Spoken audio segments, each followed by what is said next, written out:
Kisah peristiwa Isra Mi'raj Rasulullah Sallallahu Alaihi Wasallam. Bab 1. Peristiwa agung dalam sejarah kenabian. Di antara seluruh perjalanan dakwah Rasulullah Sallallahu Alaihi Wasallam, ada satu malam yang tidak pernah terulang dalam sejarah manusia. Malam itu bukan sekadar perpindahan dari satu tempat ke tempat lain, melainkan perjalanan menembus batas ruang, waktu, dan kemampuan makhluk. Malam itu dikenal sebagai Isra Mi'raj. Peristiwa ini adalah tanda kebesaran Allah Subhanahu wa Ta'ala dan pemuliaan tertinggi bagi Nabi Muhammad Sallallahu Alaihi Wasallam yang diberikan bukan ketika beliau berada di puncak kejayaan, melainkan saat beliau berada dalam titik paling berat dalam hidupnya. Inilah cara Allah meneguhkan hati Rasul-Nya, bukan dengan kemenangan dunia, tetapi dengan penyaksian langsung terhadap rahasia langit. Allah Subhanahu wa Ta'ala mengabadikan peristiwa ini dalam firman-Nya. Maha suci Allah, yang telah memperjalankan hamba-Nya pada suatu malam dari Masjidil Haram ke Masjidil Aqsa, yang kami berkahi sekelilingnya, untuk kami perlihatkan kepadanya sebagian dari tanda-tanda kebesaran kami. Quran Surat Al-Isra ayat 1. Ayat ini menegaskan bahwa Isra Mi'raj adalah peristiwa nyata, terjadi atas kehendak Allah, dan dialami oleh Rasulullah Sallallahu Alaihi Wasallam sebagai hambanya, menandakan bahwa setinggi apapun derajat beliau, hakikatnya tetap seorang hamba yang tunduk sepenuhnya kepada Allah. Isra Mi'raj bukan mimpi, bukan ilusi, dan bukan simbol belaka. Mayoritas ulama ahlu sunnah menyatakan bahwa Rasulullah Sallallahu Alaihi Wasallam diperjalankan dengan ruh dan jasad, dalam keadaan sadar, sebagai mukjizat yang tidak dapat diukur dengan hukum manusia. Peristiwa agung ini juga menjadi pembeda keimanan. Bagi orang-orang yang hatinya bersih, Isra Mi'raj adalah kebenaran yang menambah iman. Namun bagi orang-orang yang keras hatinya, peristiwa ini justru menjadi bahan ejekan dan penolakan. Dari sinilah tampak jelas siapa yang benar-benar beriman, dan siapa yang ragu terhadap kuasa Allah. Pada malam Isra Mi'raj, Rasulullah Sallallahu Alaihi Wasallam diperjalankan melintasi bumi dalam sekejap, dinaikkan menembus lapisan langit, dipertemukan dengan para nabi terdahulu, diperlihatkan surga dan neraka, dan menerima amanah syalat langsung dari Allah Subhanahu wa Ta'ala. Semua ini menjadikan Isra Mi'raj sebagai salah satu pilar utama dalam sejarah kenabian, bukan hanya milik Rasulullah Sallallahu Alaihi Wasallam, tetapi juga warisan spiritual bagi seluruh umat Islam hingga akhir zaman. Peristiwa ini mengajarkan bahwa kedekatan dengan Allah bukanlah hasil dari kemudahan hidup, melainkan buah dari kesabaran, keteguhan iman, dan pengorbanan dalam dakwah. Ketika bumi terasa sempit bagi Rasulullah Sallallahu Alaihi Wasallam, maka langit justru dibukakan untuknya. Bab 2. Latar belakang Isra Mi'raj. Tahun kesedihan, Amul Huzn. Sebelum langit dibukakan untuk Rasulullah Sallallahu Alaihi Wasallam, bumi terlebih dahulu terasa begitu sempit baginya. Tahun terjadinya Isra Mi'raj didahului oleh masa paling berat dalam kehidupan dakwah Nabi Muhammad Sallallahu Alaihi Wasallam. Sebuah masa yang oleh para sejarawan Islam dikenal sebagai Amul Huzn, tahun kesedihan. Pada tahun ini, Rasulullah Sallallahu Alaihi Wasallam kehilangan dua penopang terbesar dalam hidup dan dakwahnya. Yang pertama adalah Khadijah binti Khuwailid radhiyallahu anha, istri tercinta yang selama puluhan tahun menjadi tempat bernaung jiwa Rasulullah Sallallahu Alaihi Wasallam. Dialah orang pertama yang membenarkan kenabian beliau, yang menenangkan hatinya saat wahyu pertama turun, dan yang mengorbankan seluruh harta serta kedudukannya demi Islam. Wafatnya Khadijah bukan sekadar kehilangan seorang istri, melainkan hilangnya sandaran emosi, sahabat jiwa, dan pembela dakwah di dalam rumah. Tidak lama setelah itu, Rasulullah Shallallahu Alaihi Wasallam juga kehilangan Abu Thalib, paman yang sejak kecil melindungi dan membesarkannya. Meskipun Abu Thalib tidak memeluk Islam, ia adalah tameng sosial dan politik yang melindungi Rasulullah Shallallahu Alaihi Wasallam dari gangguan kaum Quraisy. Dengan wafatnya Abu Thalib, perlindungan itu runtuh, dan kaum Quraisy semakin berani menyakiti Rasulullah Sallallahu Alaihi Wasallam secara terbuka. Sejak saat itu, tekanan terhadap Nabi Sallallahu Alaihi Wasallam meningkat tajam. Caci maki dilakukan terang-terangan, gangguan fisik semakin kasar, dakwah dipersempit, kehormatan beliau direndahkan tanpa rasa takut. Dalam keadaan terhimpit di Mekah, Rasulullah Sallallahu Alaihi Wasallam mencoba mencari harapan ke kota Taif, berharap ada hati yang terbuka untuk Islam. Namun yang beliau dapati justru penolakan paling menyakitkan. Para pemuka Taif mengusir beliau dan mengerahkan anak-anak serta budak untuk melemparinya dengan batu. kaki Rasulullah Shallallahu Alaihi Wasallam berdarah hingga menetes ke sandal beliau. Di bawah naungan kebun anggur, Rasulullah Shallallahu Alaihi Wasallam berdoa dengan doa yang menggambarkan puncak ketundukan seorang hamba. Ya Allah, kepadamu aku mengadukan lemahnya kekuatanku, sedikitnya dayaku, dan hinanya diriku di hadapan manusia. Doa ini menunjukkan bahwa kesedihan Rasulullah Shallallahu Alaihi Wasallam tidak menjadikannya marah kepada Allah, justru semakin mendekatkannya kepadanya. Dalam kondisi batin yang penuh luka, Allah Subhanahu wa Ta'ala tidak menurunkan bala bantuan dari bumi, tetapi membuka pintu langit. Isra Mi'raj hadir sebagai jawaban ilahi atas kesabaran Rasulullah Shallallahu Alaihi Wasallam, sebagai hiburan, penguatan, dan pengangkatan derajat beliau. Tahun kesedihan mengajarkan satu pelajaran besar. Ketika semua pintu dunia tertutup, pintu langit tidak pernah tertutup bagi orang yang ikhlas. Maka Isra Mi'raj bukanlah hadiah untuk kesenangan, melainkan penghormatan setelah pengorbanan dan penguatan setelah luka. Dari sinilah perjalanan agung itu bermula. Bukan dari kemegahan, tetapi dari air mata seorang nabi yang berserah sepenuhnya kepada Rabb-Nya. Bab 3. Permulaan Isra, pembelahan dada dan persiapan ilahi. Pada malam yang telah ditentukan Allah, ketika Makkah terlelap dalam sunyi, Rasulullah Shallallahu Alaihi Wasallam berada dalam keadaan antara sadar dan tidur. Di saat itulah perjalanan agung Isra Mi'raj dimulai, bukan dengan langkah kaki, melainkan dengan persiapan langsung dari langit. Malaikat Jibril alaihi salam datang kepada Rasulullah Shallallahu Alaihi Wasallam. Dalam riwayat sahih yang diriwayatkan oleh Imam Bukhari dan Muslim, disebutkan bahwa Rasulullah Shallallahu Alaihi Wasallam mengalami pembelahan dada, syarhus sadr. Dada beliau dibelah, lalu hati beliau dikeluarkan dengan cara yang hanya mungkin terjadi atas kehendak Allah, tanpa menimbulkan rasa sakit yang melumpuhkan atau membahayakan nyawa beliau. Hati Rasulullah Shallallahu Alaihi Wasallam kemudian dicuci dengan air zam-zam di dalam bejana dari emas. Proses ini bukan sekedar pembersihan fisik, melainkan penyucian ruhani, sebagai persiapan untuk menyaksikan perkara-perkara besar yang tidak pernah dilihat manusia sebelumnya.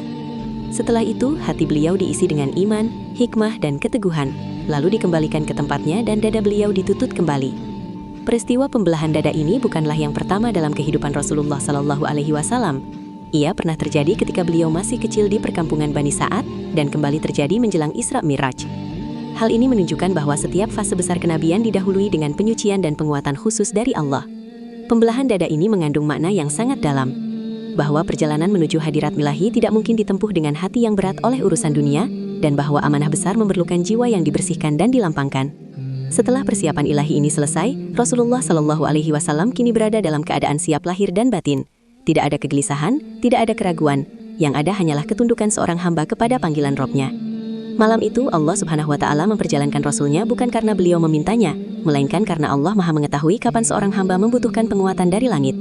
Dari titik inilah Isra dimulai, bukan sebagai perjalanan biasa, tetapi sebagai langkah pertama menuju peristiwa yang akan mengubah arah spiritual umat manusia. Tak lama kemudian, malaikat Jibril membawa Rasulullah Shallallahu Alaihi Wasallam menuju kendaraan yang telah disiapkan, Burak, makhluk ciptaan Allah yang akan mengantarkan beliau melintasi bumi dalam sekejap. Maka dimulailah Isra, sebuah perjalanan malam yang akan menghubungkan Masjidil Haram dan Masjidil Aqsa, bumi dan langit, serta seorang hamba dengan Rabb-Nya. Bab 4. Isra, dari Masjidil Haram ke Masjidil Aqsa. Setelah persiapan ilahi disempurnakan, tibalah saatnya Rasulullah Shallallahu Alaihi Wasallam memulai Isra, perjalanan malam yang melintasi bumi dalam waktu yang tidak dapat diukur oleh akal manusia. Allah Subhanahu wa Ta'ala memperjalankan Rasulnya dari Masjidil Haram di Mekah menuju Masjidil Aqsa di Baitul Maqdis, sebagaimana ditegaskan dalam Al-Quran. Maha suci Allah yang telah memperjalankan hambanya pada suatu malam dari Masjidil Haram ke Masjidil Aqsa yang kami berkahi sekelilingnya. Quran Surat Al-Isra ayat 1. Rasulullah Shallallahu Alaihi Wasallam dibawa oleh malaikat Jibril dan menaiki Buraq, makhluk ciptaan Allah yang berwarna putih, lebih besar dari keledai dan lebih kecil dari kuda. Setiap langkah Buraq sejauh pandangan mata, menandakan bahwa perjalanan ini berlangsung dengan kecepatan yang melampaui hukum alam manusia. Dalam perjalanan Isra ini, Rasulullah Shallallahu Alaihi Wasallam singgah di beberapa tempat penting sebagaimana disebutkan dalam riwayat. Di Madinah, tempat hijrah beliau kelak; di Bukit Sinai, tempat Nabi Musa alaihi salam menerima wahyu; di Bait Laham, Bethlehem, tempat kelahiran Nabi Isa alaihi salam alaihi wasallam. Di setiap tempat tersebut, Rasulullah Shallallahu Alaihi Wasallam salat 2 rakaat, sebagai bentuk pengakuan atas kesucian dan sejarah kenabian yang pernah berlangsung di sana. Ketika tiba di Masjidil Aqsa, Rasulullah Shallallahu Alaihi Wasallam turun dari buraq dan menambatkannya di tempat para nabi biasa menambatkan kendaraan mereka. Ini menunjukkan bahwa Masjidil Aqsa telah menjadi pusat ibadah para nabi jauh sebelum kedatangan Rasulullah Shallallahu Alaihi Wasallam. Di dalam Masjidil Aqsa terjadi peristiwa yang sangat agung. Allah Subhanahu wa Ta'ala mengumpulkan seluruh nabi dan rasul terdahulu, dari Nabi Adam hingga Nabi Isa alaihi wasallam. Rasulullah Shallallahu Alaihi Wasallam kemudian dipersilahkan menjadi imam dan memimpin mereka dalam sholat berjamaah. Peristiwa ini memiliki makna yang sangat dalam. Rasulullah Shallallahu Alaihi Wasallam adalah penutup para nabi. Beliau adalah pemimpin seluruh risalah kenabian. Islam adalah penyempurna ajaran tauhid sebelumnya. Salat berjamaah di Masjidil Aqsa menjadi deklarasi langit bahwa kepemimpinan spiritual umat manusia kini berada di tangan Nabi Muhammad Sallallahu Alaihi Wasallam. Isra dari Masjidil Haram ke Masjidil Aqsa bukan sekedar perjalanan geografis, melainkan penyambung risalah langit antara Mekkah dan Baitul Maqdis, antara Islam dan para nabi terdahulu. Dua masjid suci ini diikat dalam satu malam, menandakan bahwa keduanya adalah satu poros tauhid. Setelah peristiwa agung di Masjidil Aqsa inilah, Rasulullah Shallallahu Alaihi Wasallam bersiap melanjutkan perjalanan berikutnya, Mi'raj, perjalanan menembus lapisan langit menuju Sidratul Muntaha. Bab 5. Awal Mi'raj, naik ke langit pertama. Setelah menyelesaikan Isra di Masjidil Aqsa, Rasulullah Shallallahu Alaihi Wasallam tidak kembali ke bumi. Dari tempat suci itu, Allah Subhanahu wa Ta'ala memuliakan beliau dengan perjalanan yang lebih agung lagi, yaitu Mi'raj, kenaikan dari bumi menuju langit. Malaikat Jibril alaihi salam kembali mendampingi Rasulullah Shallallahu Alaihi Wasallam. Bersama-sama mereka naik menuju langit pertama, melewati batas yang tidak pernah dilampaui oleh manusia sebelumnya. Ketika sampai di gerbang langit, Jibril meminta izin kepada penjaga langit. Penjaga langit bertanya, "Siapakah engkau?" Jibril menjawab, "Aku Jibril." Penjaga bertanya lagi, "Siapa yang bersamamu?" Jibril menjawab, "Muhammad." Penjaga bertanya, "Apakah dia telah diutus?" Jibril menjawab, "Ya, dia telah diutus." Maka pintu langit pun dibukakan, menandakan bahwa Rasulullah Shallallahu Alaihi Wasallam naik bukan atas kehendaknya sendiri, melainkan atas izin Allah Subhanahu wa Ta'ala. Ketika memasuki langit pertama, Rasulullah Shallallahu Alaihi Wasallam disambut oleh Nabi Adam alaihi salam, bapa seluruh manusia. Nabi Adam menyambut beliau dengan penuh penghormatan dan berkata, "Selamat datang anak yang soleh dan nabi yang soleh." Di langit pertama ini, Rasulullah Shallallahu Alaihi Wasallam diperlihatkan ruh-ruh manusia. Di sebelah kanan Nabi Adam tampak ruh orang-orang beriman yang bercahaya, dan di sebelah kirinya ruh orang-orang celaka. Setiap kali Nabi Adam memandang ke kanan, beliau tersenyum bahagia. Namun ketika memandang ke kiri, beliau menangis sedih. Pemandangan ini menjadi pelajaran pertama dalam Mi'raj, bahwa kehidupan dunia bukan akhir segalanya, dan bahwa setiap amal manusia akan kembali kepadanya, dalam bentuk kebahagiaan atau penyesalan. Di langit pertama pula, Rasulullah Shallallahu Alaihi Wasallam mulai diperlihatkan sebagian gambaran balasan amal, termasuk siksa bagi orang-orang yang melalaikan perintah Allah. Semua ini bukan untuk menakut-nakuti semata, melainkan peringatan penuh kasih, agar umat manusia kembali kepada jalan yang benar. Pertemuan dengan Nabi Adam alaihi salam juga memiliki makna mendalam. Dari Bapa manusia kepada penutup para nabi, seolah risalah tauhid itu diterima dan diserahkan secara simbolik, bahwa tugas membimbing umat manusia kini berada di pundak Rasulullah Sallallahu Alaihi Wasallam. Setelah pertemuan itu, Rasulullah Shallallahu Alaihi Wasallam tidak berlama-lama. Perjalanan masih panjang, dan langit-langit berikutnya telah menanti. Dengan izin Allah Subhanahu wa Ta'ala, beliau bersiap melanjutkan Mi'raj ke langit kedua, membawa pelajaran pertama tentang asal-usul manusia, akibat amal, dan hakikat kehidupan setelah mati. Bab 6. Mi'raj, dari langit kedua hingga langit keempat. Setelah meninggalkan langit pertama, Malaikat Jibril alaihi salam kembali mengiringi Rasulullah Shallallahu Alaihi Wasallam menuju lapisan langit berikutnya. Setiap kenaikan selalu diawali dengan permohonan izin di gerbang langit, menegaskan bahwa bahkan langit pun tunduk pada perintah Allah Subhanahu wa Ta'ala, dan bahwa kemuliaan Rasulullah Shallallahu Alaihi Wasallam datang semata-mata karena izinnya. Langit kedua, pertemuan dengan Nabi Isa dan Nabi Yahya. Di langit kedua, Rasulullah Shallallahu Alaihi Wasallam disambut oleh dua nabi mulia, Nabi Isa bin Maryam alaihi salam dan Nabi Yahya bin Zakaria alaihi salam. Keduanya adalah nabi yang hidup dalam masa penindasan dan penolakan kaumnya, namun tetap teguh dalam kebenaran. Mereka menyambut Rasulullah Shallallahu Alaihi Wasallam dengan penuh kehangatan dan berkata, "Selamat datang saudara yang soleh dan nabi yang soleh." Pertemuan ini menyiratkan pesan yang dalam, bahwa jalan para nabi selalu penuh ujian, dan bahwa kesabaran dalam dakwah adalah warisan para rasul. Nabi Isa dan Nabi Yahya adalah simbol keteguhan iman di tengah kezaliman, seolah menguatkan Rasulullah Shallallahu Alaihi Wasallam bahwa penderitaan yang beliau alami adalah bagian dari sunatullah. Langit ketiga, pertemuan dengan Nabi Yusuf. Dari langit kedua, Rasulullah Shallallahu Alaihi Wasallam melanjutkan Mi'raj ke langit ketiga. Di sana beliau bertemu dengan Nabi Yusuf alaihi salam, seorang nabi yang dianugerahi setengah dari ketampanan dunia. Nabi Yusuf menyambut Rasulullah Shallallahu Alaihi Wasallam dengan penghormatan dan penuh cinta. Keindahan yang Allah berikan kepadanya bukan hanya keindahan rupa, tetapi juga keindahan akhlak. Kesabaran saat dizolimi, keteguhan saat diuji dengan godaan, dan kejujuran saat memegang amanah kekuasaan. Pertemuan ini mengajarkan bahwa kemuliaan sejati bukan pada rupa, tetapi pada akhlak dan ketakwaan. Seperti Nabi Yusuf, Rasulullah Shallallahu Alaihi Wasallam pun diuji dengan pengkhianatan, penolakan, dan kesabaran panjang sebelum datangnya pertolongan Allah. Langit keempat, pertemuan dengan Nabi Idris. Perjalanan berlanjut ke langit keempat, tempat Rasulullah Shallallahu Alaihi Wasallam bertemu dengan Nabi Idris alaihi salam. Nabi Idris dikenal sebagai seorang nabi yang Allah angkat ke tempat yang tinggi, sebagaimana disebutkan dalam Al-Quran. Dan kami telah mengangkatnya ke tempat yang tinggi. Quran Surat Maryam ayat 57. Nabi Idris menyambut Rasulullah Shallallahu Alaihi Wasallam dengan penghormatan dan doa kebaikan.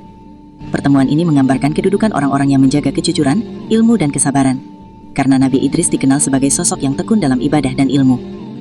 Langit keempat menjadi simbol bahwa derajat di sisi Allah ditinggikan bukan oleh kedudukan dunia, melainkan oleh ketekunan dalam ketaatan. Rasulullah Shallallahu Alaihi Wasallam yang saat itu belum memiliki kekuasaan duniawi, justru sedang dimuliakan di langit-langit Allah. Dengan selesainya perjalanan hingga langit keempat, Rasulullah telah menyaksikan jejak-jejak para nabi terdahulu, masing-masing dengan kisah ujian dan keutamaannya. Semua pertemuan ini bukan sekadar perjumpaan, tetapi penguatan risalah, bahwa jalan dakwah beliau adalah lanjutan dari jalan panjang para nabi sebelumnya. Perjalanan Mi'raj masih berlanjut, menuju langit kelima hingga langit ketujuh, tempat amanah besar kian mendekat. Bab 7. Mi'raj dari langit kelima hingga langit ketujuh. Setelah Rasulullah Shallallahu Alaihi Wasallam melewati langit keempat, perjalanan Mi'raj belum mencapai puncaknya. Langit-langit yang lebih tinggi masih menanti, masing-masing membawa pertemuan yang syarat makna dan pelajaran bagi umat manusia. Langit kelima, pertemuan dengan Nabi Harun. Di langit kelima, Rasulullah Shallallahu Alaihi Wasallam bertemu dengan Nabi Harun alaihi salam, saudara Nabi Musa dan pendampingnya dalam dakwah. Nabi Harun dikenal sebagai sosok yang lembut, penyabar, dan dicintai oleh kaumnya, meskipun menghadapi umat yang keras kepala. Nabi Harun menyambut Rasulullah Shallallahu Alaihi Wasallam dengan ucapan, "Selamat datang saudara yang soleh dan Nabi yang soleh." Pertemuan ini memberi isyarat bahwa kepemimpinan umat tidak selalu dengan ketegasan saja, tetapi juga membutuhkan kelembutan hati dan kasih sayang. Rasulullah Shallallahu Alaihi Wasallam sendiri dikenal sebagai pemimpin yang tegas dalam prinsip, namun penuh rahmat terhadap umatnya. Langit keenam, pertemuan dengan Nabi Musa. Perjalanan dilanjutkan ke langit keenam, tempat Rasulullah Shallallahu Alaihi Wasallam bertemu dengan Nabi Musa alaihi salam, seorang nabi besar yang paling banyak berinteraksi dengan Allah di antara para nabi sebelum Muhammad Shallallahu Alaihi Wasallam. Nabi Musa menyambut Rasulullah Shallallahu Alaihi Wasallam dengan penuh hormat. Namun setelah itu beliau menangis. Ketika ditanya sebab tangisannya, Nabi Musa menjawab bahwa ia menangis karena seorang nabi yang diutus setelahnya akan memiliki umat yang lebih banyak masuk surga dibanding umatnya. Pertemuan dengan Nabi Musa memiliki peran yang sangat penting dalam keseluruhan peristiwa Mi'raj. Nabi Musa kelak menjadi sosok yang memberi nasihat berulang kali kepada Rasulullah SAW agar memohon keringanan dalam kewajiban sholat, karena beliau mengetahui kelemahan umat manusia dari pengalaman dakwahnya. Langit ke-6 mengajarkan bahwa pengalaman dan kasih sayang terhadap umat adalah bentuk cinta para nabi, bukan kecemburuan. Langit ke-7, pertemuan dengan Nabi Ibrahim. Akhirnya, Rasulullah SAW mencapai langit ke-7, lapisan tertinggi yang dapat dicapai oleh makhluk sebelum Sidratul Muntaha. Di sana beliau bertemu dengan Nabi Ibrahim alaihissalam, bapak para nabi dan leluhur Rasulullah SAW. Nabi Ibrahim terlihat bersandar di Baitul Ma'mur, sebuah rumah ibadah di langit yang setiap hari dimasuki oleh 70.000 malaikat dan mereka tidak akan kembali lagi, menandakan betapa luasnya kerajaan Allah Subhanahu wa Ta'ala. Nabi Ibrahim menyambut Rasulullah SAW dengan penuh kemuliaan dan menyampaikan pesan khusus untuk umat Muhammad SAW. Sampaikan salamku kepada umatmu dan beritahukan kepada mereka bahwa surga itu tanahnya subur dan airnya segar, dan tanaman surga adalah Subhanallah, Alhamdulillah, La ilaha illallah, dan Allahu Akbar. Pertemuan ini menegaskan bahwa risalah tauhid yang dibawa Rasulullah SAW adalah kelanjutan murni dari ajaran Nabi Ibrahim, dan bahwa umat Islam adalah pewaris doa-doa Nabi Ibrahim. Dengan selesainya perjalanan hingga langit ke-7, Rasulullah SAW telah melewati seluruh lapisan langit dan bertemu para nabi besar, masing-masing memberikan penguatan moral, spiritual, dan risalah. Namun perjalanan belum berakhir. Di hadapan Rasulullah SAW kini terbentang batas tertinggi makhluk, Sidratul Muntaha, tempat di mana Jibril pun akan berhenti. Di sanalah puncak Mi'raj akan terjadi, dan amanah terbesar umat Islam akan diturunkan. Bab 8. Sidratul Muntaha dan Puncak Mi'raj. Setelah Rasulullah SAW mencapai langit ke-7 dan bertemu Nabi Ibrahim alaihissalam, perjalanan Mi'raj memasuki fase yang tidak pernah dialami makhluk manapun sebelumnya. Di hadapan beliau tampak sebuah pohon besar yang menandai batas tertinggi seluruh makhluk ciptaan Allah Subhanahu wa Ta'ala. Pohon itu bernama Sidratul Muntaha. Sidratul Muntaha adalah batas terakhir ilmu, amal, dan perjalanan makhluk. Segala yang naik dari bumi berhenti di sana, dan segala yang turun dari langit juga berhenti di sana. Di luar titik ini, tidak ada makhluk yang dapat melangkah tanpa izin langsung dari Allah. Rasulullah SAW melihat Sidratul Muntaha dengan keindahan yang tidak dapat digambarkan oleh kata-kata. Daunnya sebesar telia gajah, buahnya seperti kendi besar, dan pohon itu diselimuti warna-warna cahaya yang terus berubah. Allah Subhanahu wa Ta'ala menutupinya dengan sesuatu yang hanya Dia ketahui hakikatnya. Di tempat ini, malaikat Jibril alaihissalam berhenti. Ia berkata kepada Rasulullah SAW, "Seandainya aku maju selangkah lagi, niscaya aku akan terbakar." Ini menunjukkan bahwa meskipun Jibril adalah malaikat terbesar dan paling mulia, ia tetap memiliki batas, sedangkan Rasulullah SAW diberi izin untuk melangkah lebih jauh. Rasulullah SAW pun melanjutkan perjalanan seorang diri sebagai hamba Allah yang dimuliakan, menuju puncak Mi'raj. Disinilah beliau diperlihatkan tanda-tanda kebesaran Allah yang paling agung, sebagaimana disebutkan dalam Al-Quran. Sesungguhnya dia telah melihat sebagian tanda-tanda besar Tuhannya. An-Najm 18. Pada puncak Mi'raj ini, Rasulullah SAW berdialog langsung dengan Allah Subhanahu wa Ta'ala, tanpa perantara malaikat dan tanpa hijab sebagaimana manusia berbicara, sesuai dengan keagungan Allah dan keterbatasan makhluk. Hakikat pertemuan ini adalah perkara gaib yang tidak dapat dijangkau oleh akal manusia. Disinilah Rasulullah SAW menerima amanah terbesar bagi umat Islam, yaitu perintah sholat. Awalnya Allah Subhanahu wa Ta'ala mewajibkan 50 kali sholat dalam sehari semalam. Ini menunjukkan betapa sholat adalah ibadah yang sangat agung dan menjadi penghubung langsung antara hamba dan Robnya. Setelah menerima perintah tersebut, Rasulullah SAW turun dan bertemu kembali dengan Nabi Musa alaihissalam, yang kemudian menyarankan agar beliau memohon keringanan. Atas kasih sayang Allah dan rahmatnya kepada umat Muhammad, kewajiban sholat akhirnya ditetapkan menjadi 5 waktu, dengan pahala tetap seperti 50 kali. Sidratul Muntaha menjadi saksi bahwa Rasulullah Shallallahu Alaihi Wasallam telah mencapai kedudukan tertinggi seorang hamba, bukan karena kekuasaan dunia, melainkan kesempurnaan penghambaan. Puncak Mi'raj bukanlah melihat Allah dengan mata dunia, melainkan menerima amanah untuk membawa manusia mendekat kepada Allah melalui sholat. Dari tempat inilah Rasulullah Shallallahu Alaihi Wasallam kembali turun, membawa hadiah terbesar bagi umatnya, sebuah ibadah yang menjadi mi'raj ruhani setiap mukmin hingga akhir zaman. Bab 9. Perintah syalat, hadiah terbesar bagi umat Islam. Di puncak Mi'raj, pada kedudukan yang tidak pernah dicapai manusia manapun, Allah Subhanahu wa Ta'ala memberikan kepada Rasulullah sebuah amanah yang kelak menjadi inti kehidupan umat Islam.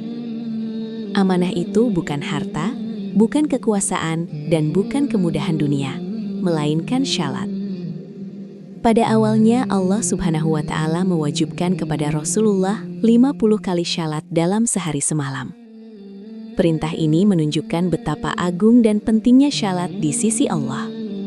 Tidak ada ibadah lain yang diwajibkan dengan cara seperti ini, langsung di langit tanpa perantara wahyu di bumi. Ketika Rasulullah Subhanahu wa Ta'ala turun dari puncak Mi'raj dan bertemu kembali dengan Nabi Musa alaihi salam, Nabi Musa bertanya tentang apa yang Allah perintahkan.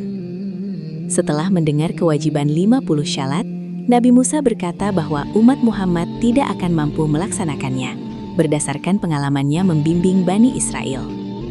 Ia menyarankan Rasulullah untuk kembali menghadap Allah dan memohon keringanan. Dengan penuh adab dan ketundukan, Rasulullah kembali menghadap Allah. Allah pun mengurangi jumlah syalat tersebut. Proses ini terjadi beberapa kali. Rasulullah bolak-balik antara Allah dan Nabi Musa, hingga akhirnya Allah menetapkan kewajiban syalat menjadi 5 waktu dalam sehari semalam. Namun Allah Subhanahu wa Ta'ala berfirman bahwa pahala 5 waktu syalat tersebut tetap bernilai seperti 50 kali syalat. Inilah bukti rahmat dan kasih sayang Allah kepada umat Nabi Muhammad. Kewajiban diringankan, tetapi pahala tidak dikurangi. Syalat kemudian menjadi pembeda antara iman dan kekufuran, tiang agama, dan penghubung langsung antara hamba dan Robnya. Ketika seorang muslim berdiri untuk syalat, sejatinya ia sedang menunaikan mi'raj ruhani, menghadap Allah dengan hati, lisan, dan seluruh anggota tubuhnya. Perintah syalat juga menegaskan bahwa kedekatan dengan Allah tidak dicapai melalui perjalanan fisik ke langit, tetapi melalui ketaatan yang dilakukan di bumi. Rasulullah naik ke langit, agar umatnya bisa naik derajat tanpa meninggalkan tempatnya. Bab ini mengajarkan bahwa syalat adalah hadiah, bukan beban. Syalat adalah hasil cinta Allah, bukan sekedar kewajiban hukum. Syalat adalah jalan keselamatan dari dosa dan neraka. Dengan membawa amanah syalat, Rasulullah pun bersiap kembali ke bumi untuk menyampaikan kepada umatnya hadiah langit yang akan menjaga mereka hingga hari kiamat. Bab 10. Kembali ke Makkah dan reaksi kaum Quraisy. Setelah menyelesaikan perjalanan Isra dan Mi'raj yang agung, Rasulullah Shallallahu Alaihi Wasallam dikembalikan oleh Allah ke Makkah pada malam yang sama. Ketika fajar menyingsing, beliau telah berada kembali di tengah kaumnya, seolah tidak ada waktu panjang yang berlalu. Namun apa yang beliau bawa bukanlah kisah biasa, melainkan berita dari langit yang akan menjadi ujian keimanan terbesar bagi masyarakat Quraisy. Ketika Rasulullah Shallallahu Alaihi Wasallam menceritakan peristiwa Isra Mi'raj kepada kaum Quraisy, reaksi mereka beragam, namun didominasi oleh ejekan dan penolakan. Bagi mereka, perjalanan dari Makkah ke Syam saja membutuhkan waktu berbulan-bulan, apalagi dikatakan terjadi hanya dalam 1 malam. Mereka menganggap kisah itu mustahil dan segera menjadikannya bahan tertawaan. Kaum Quraisy pun berusaha memanfaatkan peristiwa ini untuk menjatuhkan Rasulullah Sallallahu Alaihi Wasallam. Mereka mendatangi Abu Bakar radhiyallahu anhu, sahabat terdekat Nabi Sallallahu Alaihi Wasallam, dengan maksud menggoyahkan imannya. Mereka berkata, "Apakah engkau percaya Muhammad berkata bahwa ia pergi ke Baitul Maqdis dan kembali dalam 1 malam?" Tanpa ragu sedikit pun, Abu Bakar radhiyallahu anhu menjawab, "Jika Muhammad yang mengatakannya, maka aku membenarkannya." Dengan keyakinan itulah Abu Bakar radhiyallahu anhu memperoleh gelar Asy-Siddiq, orang yang membenarkan dengan sepenuh hati, bahkan pada perkara yang berada di luar jangkauan akal. Untuk semakin mempermalukan Rasulullah Sallallahu Alaihi Wasallam, kaum Quraisy meminta beliau menjelaskan ciri-ciri Masjidil Aqsa, berharap beliau keliru. Namun Allah Subhanahu wa Ta'ala menampakkan kepada Rasulullah Sallallahu Alaihi Wasallam gambaran Masjidil Aqsa secara jelas, sehingga beliau dapat menyebutkan pintu-pintu, tiang-tiang, dan bentuk bangunannya dengan tepat. Kaum Quraisy terdiam, namun kesombongan tetap menutupi hati mereka. Rasulullah Sallallahu Alaihi Wasallam juga mengabarkan tentang kafilah Dajjal Quraisy yang beliau lihat dalam perjalanan pulang, termasuk waktu kedatangannya dan kondisi mereka. Ketika kafilah itu benar-benar tiba sesuai dengan apa yang beliau sampaikan, kebenaran semakin nyata. Namun bagi orang-orang yang hatinya tertutup, kebenaran justru menambah penolakan. Peristiwa ini menjadi pemisah yang jelas antara iman dan kufur. Ada yang imannya semakin kokoh, dan ada pula yang goyah dan berpaling. Isra Mi'raj menjadi ujian, bukan karena kurangnya bukti, melainkan karena iman tidak tunduk pada logika semata, melainkan kepada keyakinan kepada Allah dan Rasul-Nya. Bab ini menegaskan bahwa kebenaran tidak selalu diterima dengan mudah, dan bahwa jalan iman selalu diuji. Namun di balik ejekan dan penolakan Quraisy, Allah Subhanahu wa Ta'ala sedang mempersiapkan fase baru dakwah Rasulullah Sallallahu Alaihi Wasallam, fase di mana pertolongannya akan datang dari arah yang tidak disangka-sangka. Masih banyak kisah para nabi dan teladan agung yang penuh hikmah, pelajaran iman, dan nasihat kehidupan yang akan terus menguatkan hati kita di jalan Allah. Jangan lewatkan kisah-kisah berikutnya. Kisah yang bukan hanya untuk didengar, tetapi untuk direnungkan dan diamalkan.